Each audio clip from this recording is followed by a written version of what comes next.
بسم اللہ الرحمن الرحیم۔ میرے محترم بھائیوں اور دوستوں، آج کا بیان مکمل سن کر جائیے، کیونکہ آج ہم ایک ایسی حقیقت پر بات کرنے جا رہے ہیں جسے سن کر بہت سے لوگوں کے دل کانپ جائیں گے اور روحیں لرز اٹھیں گی۔ آج کے ہمارے اس خصوصی بیان کا مقصد ان 5 بدقسمت لوگوں کی نشاندہی کرنا ہے جن کی قربانی اللہ تبارک و تعالی کے ہاں کسی بھی صورت میں قبول نہیں ہوں گی۔ یہ 5 لوگ چاہے لاکھوں روپے کا جانور کیوں نہ ذبح کر دے، ہزاروں اونٹ اور ہزاروں بکرے کیوں نہ اللہ تبارک و تعالی کے نام پر قربان کر دے، اللہ تبارک و تعالی ان کی قربانی کسی بھی صورت میں قبول نہیں کرے گا، کیونکہ یہ وہ لوگ ہیں جن کے اعمال کے اوپر گناہوں کی سیاہی چڑھ چکی ہوتی ہے اور ان کی نیتوں میں کھوٹ آ چکا ہوتا ہے۔ میرے بھائیوں اور پیاری بہنوں، ذرا سوچو کتنا خوفناک اور حسرتناک لمحہ ہوگا جب انسان دنیا میں بڑی دھوم دھام سے قربانی تو کر دے، جانور کا خون بھی بہا دے، گوشت بھی غریبوں اور رشتہ داروں میں تقسیم کر دے، مگر قیامت کے دن جب وہ اللہ تبارک و تعالی کے سامنے پیش ہو تو آسمان سے آواز آئے کہ اے بندے، تیری قربانی قبول نہیں ہوئی، اور اسے تیرے منہ پر مار دیا گیا۔ میرے بھائیوں اور میری پیاری بہنوں، آج کا بیان آخر تک ضرور سننا، کیونکہ آج ہم ان 5 بدنصیب لوگوں کی بات تفصیل سے کریں گے جن سے اللہ تبارک و تعالی سخت ناراض ہوتا ہے، جن کی قربانی قبول نہیں ہوتی ہے اور جن کے تمام نیک اعمال آہستہ آہستہ بے اثر اور برباد ہونے لگتے ہیں۔ عید الاضحیٰ کی قربانی صرف ایک رسم کا نام نہیں ہے، اور نہ ہی یہ کوئی ایسا تہوار ہے جہاں ہم اپنی دولت کی نمائش کریں، بلکہ یہ تو سیدنا حضرت ابراہیم علیہ السلام اور حضرت سیدنا اسماعیل علیہ السلام کی اس عظیم الشان قربانی کی یادگار ہے جو انہوں نے اللہ تبارک و تعالی کے رضا کے لیے دی تھی۔ حضرت ابراہیم علیہ السلام نے اللہ تعالیٰ کے ایک حکم پر اپنے لخت جگر، اپنی آنکھوں کے تارے حضرت اسماعیل علیہ السلام کے گلے پر چھری پھیرنے سے بھی دریغ نہیں کیا تھا۔ ان کا مقصد صرف اور صرف اپنے رب کو راضی کرنا تھا۔ ان کے دل میں نہ کوئی دکھاوا تھا، نہ کوئی دنیاوی لالچ تھا، اور نہ ہی کوئی تکبر تھا۔ اسی لیے اللہ رب العزت نے ان کی اس مخلصانہ قربانی کو قیامت تک کے لیے امر کر دیا اور امت محمدیہ پر قربانی کو واجب فرما دیا۔ قرآن مجید میں اللہ تبارک و تعالی کا بڑا واضح اور دو ٹوک ارشاد ہے کہ اللہ تبارک و تعالی کو تمہارے جانوروں کا گوشت پہنچتا ہے اور نہ ان کا خون، بلکہ اس کے پاس تو تمہارے دلوں کا تقوی پہنچتا ہے۔ یعنی اللہ تبارک و تعالی کو اس بات سے کوئی غرض نہیں کہ آپ کا جانور کتنا مہنگا ہے، اس کا وزن کتنا ہے، یا وہ کس نسل کا ہے۔ اللہ تبارک و تعالی تو صرف یہ دیکھتا ہے کہ اس جانور کو خریدنے اور ذبح کرنے کے پیچھے آپ کے دل کی نیت کیا ہے۔ کیا آپ نے یہ سب کچھ اللہ تبارک و تعالی کی رضا کے لیے کیا ہے، یا دنیا کو اپنی امیری اور دولت دکھانے کے لیے کیا ہے؟ میرے بھائیوں اور میری پیاری بہنوں، یہی وجہ ہے کہ ہمیں ان 5 لوگوں کے بارے میں جاننا بہت ضروری ہے، تاکہ ہم کہیں ان میں شامل نہ ہو جائیں، شامل نہ ہو جائیں، کیونکہ اگر خدا نہ خواستہ ہماری نیت یا عمل میں وہ خرابیاں موجود ہوئیں تو ہماری قربانی بھی قبولیت کا درجہ نہیں پا سکے گی اور ہم اس عظیم ثواب سے محروم ہو جائیں گے جس کا وعدہ اللہ تبارک و تعالی نے مخلص بندوں سے کیا ہے۔ ہمیں ہر لمحہ اپنے دل کا محاسبہ کرنا چاہیے، کیونکہ قربانی کا اصل مقصد ہی دل کو پاک کرنا ہے۔ اب ہم اس اہم موڑ پر پہنچ چکے ہیں جہاں ہم ان 5 لوگوں کا تذکرہ کرنے جا رہے ہیں جن کی قربانی رد کر دی جائے گی اور ان کا کوئی بھی عمل اللہ تبارک و تعالی کے ہاں وزن نہیں رکھے گا۔ ان میں سب سے پہلا وہ شخص ہے جو حرام مال اور سود کی کمائی سے قربانی کرتا ہے۔ میرے بھائیوں اور میری پیاری بہنوں، ہمارے دین کا یہ بنیادی اصول ہے کہ اللہ تبارک و تعالی پاک ہے اور وہ صرف پاکیزہ چیز ہی قبول فرماتا ہے۔ اگر کوئی شخص کرپشن، رشوت، سود، چوری یا کسی کا حق مار کر لاکھوں کروڑوں روپے کما لے اور پھر یہ سمجھے کہ وہ عید پر ایک مہنگا اور خوبصورت جانور قربان کر کے اپنے گناہوں کو دھو لے گا تو یہ اس کی سب سے بڑی بھول ہے۔ حرام مال سے دی گئی خیرات اور کی گئی قربانی اللہ تبارک و تعالی کے ہاں بالکل رد ہے، کیونکہ جس مال کی بنیاد ہی اللہ تبارک و تعالی کی نافرمانی پر ہو، اس مال سے اللہ تبارک و تعالی کو راضی نہیں کیا جا سکتا۔ بعض لوگ سال بھر لوگوں کا حق مارتے ہیں، غریبوں کی زمینوں پر قبضے کرتے ہیں، ملازمین کی تنخواہیں ہضم کر جاتے ہیں اور پھر عید کے دنوں میں سب سے بڑا جانور خرید کر لاتے ہیں تاکہ معاشرے میں اپنی پارسائی کا بھرم رکھ سکیں۔ ایسے لوگوں کی قربانی ان کے اپنے منہ پر مار دی جائے گی، کیونکہ اللہ تبارک و تعالی پاک دلوں کے بھید کو خوب جانتا ہے۔ دوسرا وہ شخص ہے جس کے اندر تکبر اور غرور ہو، جو بات بات پر گھمنڈ کرتا ہو اور لوگوں کو اپنے آپ سے کمتر اور حقیر سمجھتا ہو، جو اپنی دولت، اپنی طاقت، اپنے بڑے خاندان، اپنی اونچی ذات یا معاشرے میں اپنے بڑے مقام پر اکڑتا ہو۔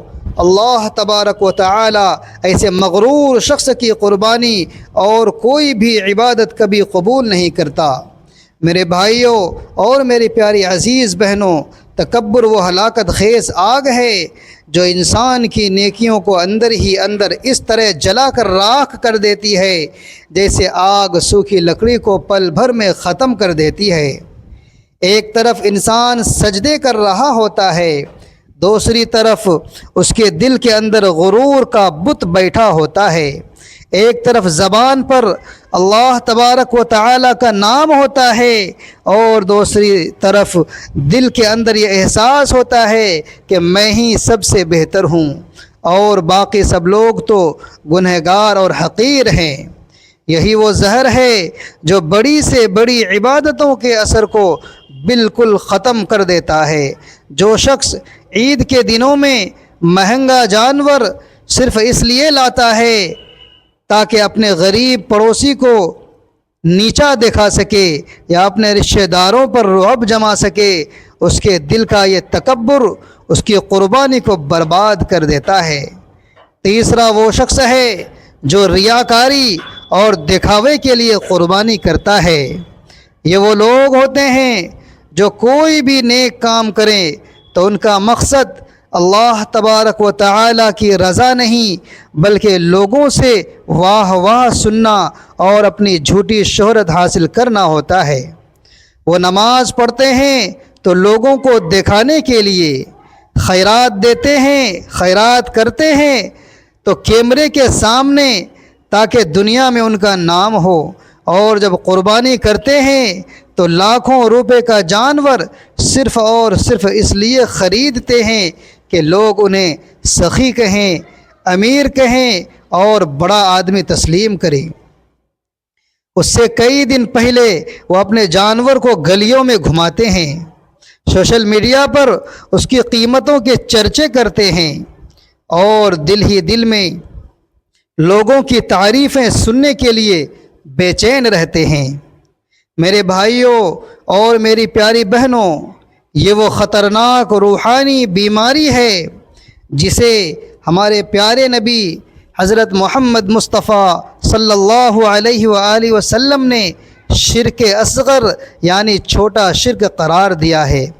دکھاوا انسان کے اخلاص کو اس طرح چاٹ جاتا ہے جیسے دیمک لکڑی کو تباہ کر دیتی ہے۔ اگر قربانی کی نیت میں اللہ تبارک و تعالی کے علاوہ کسی انسان کی تعریف حاصل کرنے کا ادنا سا بھی جذبہ شامل ہو جائے تو وہ قربانی اللہ تبارک و تعالیٰ کے ہاں ایک ٹکے کی بھی نہیں رہتی اور اس کا سارا ثواب ضائع ہو جاتا ہے۔ چوتھا وہ شخص ہے جو حسد، کینے اور بغض کا شکار ہو کر عبادت کرتا ہے۔ یہ وہ لوگ ہوتے ہیں جو اپنے دلوں کے اندر دوسرے مسلمانوں کے لیے نفرت چھپا کر رکھتے ہیں۔ باہر سے یہ بڑے ہی نیک نظر آتے ہیں، تہجد گزار اور متقی لگتے ہیں، لیکن اندر سے لوگوں کی خوشیاں دیکھ کر جلتے رہتے ہیں۔ اگر وہ کسی کو آگے بڑھتا دیکھیں تو پریشان ہو جاتے ہیں، اور اگر کسی غریب کو عزت ملتی دیکھیں تو ان کا دل تنگ ہونے لگتا ہے۔ میرے بھائیوں اور میری پیاری بہنوں، حسد وہ آگ ہے جو سب سے پہلے دوسروں کو نہیں بلکہ خود انسان کے اپنے دل کو جلاتی ہے۔ ایک طرف انسان نماز پڑھ رہا ہوتا ہے، دوسری طرف دل میں اپنے ہی سگے بھائی کے لیے زہر اگل رہا ہوتا ہے۔ ایک طرف قربانی کی چھری چل رہی ہوتی ہے اور دوسری طرف کسی مسلمان بھائی کی خوشی اس سے برداشت نہیں ہو پا رہی ہوتی ہے۔ جو دل حسد اور کینے سے بھرا ہوا ہو، وہاں اللہ تبارک و تعالی کی رحمت کا نزول کیسے ہو سکتا ہے؟ اس لیے جب تک دل سے حسد کا گند صاف نہ کیا جائے، کوئی بھی مالی یا بدنی عبادت قبول نہیں ہوتی۔ پانچواں وہ شخص ہے جو حقوق العباد کو پامال کرتا ہے اور قطع رحمی یعنی رشتہ داروں سے تعلقات توڑ کر رکھتا ہے۔ یہ وہ لوگ ہوتے ہیں جو ہر وقت لوگوں کو رلاتے ہیں، دوسروں کو دکھ دیتے ہیں، اپنی زبان، اپنے ہاتھوں اور اپنے برے رویوں کے ذریعے دوسروں کے دلوں کو چھلنی کرتے رہتے ہیں۔ میرے بھائیوں اور میری پیاری عزیز بہنوں، بعض لوگ سمجھتے ہیں کہ صرف کسی پر ہاتھ اٹھانا ہی ظلم ہوتا ہے، حالانکہ بعض زبانیں تلوار سے زیادہ گہری اور تکلیف دہ زخم دے جاتی ہیں۔ ایک سخت جملہ، ایک ذلیل کرنے والا لفظ اور کسی کی بے عزتی کرنا بعض اوقات انسان کے دل کو زندگی بھر کے لیے توڑ دیتا ہے۔ اور یاد رکھیے کہ اللہ تبارک و تعالی اپنے حقوق تو معاف فرما سکتا ہے، لیکن بندوں کے حقوق اس وقت تک معاف نہیں فرماتا جب تک وہ بندہ خود معاف نہ کر دے۔ اسی طرح جو شخص اپنے سگے بھائی بہن، ماں باپ یا رشتہ داروں سے قطع تعلقی کا کر کے بیٹھا ہو، جن سے بول چال بند ہو، اور وہ جا کر قربانی کرے، تو اللہ تبارک و تعالی فرماتا ہے کہ پہلے اپنے آپس کے معاملات درست کرو، اپنے رشتہ داروں سے صلح کرو، اور پھر میرے حضور قربانی پیش کرو۔ رشتہ داروں اور حقوق العباد کو پامال کرنے والے کی کوئی بھی قربانی قبول نہیں کی جاتی۔ میرے بھائیوں اور میری پیاری عزیز بہنوں، یہ ہیں وہ 5 لوگ جن کی کوئی بھی قربانی قبول نہیں ہوتی اور جن کا کوئی عمل اللہ تبارک و تعالی کے ہاں وزن نہیں رکھتا۔ قربانی کے مبارک دن آنے سے پہلے ہمیں اپنے دلوں کا جائزہ لے لینا چاہیے، اپنے گناہوں سے سچی توبہ کرنی چاہیے اور اپنے رویوں کو ہر حال میں بدلنا چاہیے۔ کہیں ایسا نہ ہو کہ ہم لاکھوں روپے کا جانور ذبح کر دیں مگر اللہ تبارک و تعالی کے ہاں ہماری اس قربانی کا کوئی وزن ہی نہ ہو اور ہمیں سوائے تھکن اور مالی نقصان کے کچھ بھی حاصل نہ ہو۔ ایک طرف جانور کا خون بہہ رہا ہو اور دوسری طرف گناہ دل کے اندر زندہ ہو تو ایسی قربانی کا کیا فائدہ؟ ایک طرف زبان پر اللہ اکبر کی تکبیر ہو اور دوسری طرف دل کے اندر ظلم، غرور، دکھاوا، حسد اور نفرت چھپی ہوئی ہو تو یہ اللہ تبارک و تعالی کے ساتھ مذاق ہے۔ میرے بھائیوں، اللہ تبارک و تعالی کو ہمارے جانوروں کا گوشت اور خون بالکل نہیں پہنچتا۔ اللہ تبارک و تعالی کے ہاں تو صرف اور صرف ہمارے دلوں کا اخلاص اور تقوی پہنچتا ہے۔ لہٰذا عید کی آمد سے پہلے اپنے تمام گناہوں سے توبہ کریں۔ اگر کسی کا دل دکھایا ہے تو اس سے معافی مانگے، اگر رشتہ داروں سے ناراضگی ہے تو صلح کریں اور اپنی کمائی کو حلال رکھیں تاکہ ہماری قربانی اللہ تبارک و تعالی کے ہاں قبول ہو سکے۔ میں دعا کرتا ہوں کہ اللہ تبارک و تعالی ہم سب کو پکی اور سچی توبہ کرنے کی توفیق عطا فرمائے، ہمارے دلوں کو حسد، کینے، دکھاوے اور تکبر سے پاک اور صاف کرے، ہماری تمام نیک عبادتوں اور قربانیوں کو اپنی بارگاہ میں قبول اور منظور فرمائے اور ہمیں ان مخلص بندوں میں شامل فرمائے جن سے اللہ تبارک و تعالی راضی ہوتا ہے اور جو آخرت میں سرخرو ہوں گے۔ آمین ثم آمین۔ ناظرین، کمنٹ باکس میں اللہ تبارک و تعالی کے 99 ناموں میں سے ایک نام ضرور ٹائپ کریں۔ ویڈیو اچھی لگے تو ویڈیو کو لائک کریں، شیئر کریں اور چینل کو سبسکرائب کریں۔ ملتے ہیں اگلی ویڈیو میں۔ اللہ حافظ۔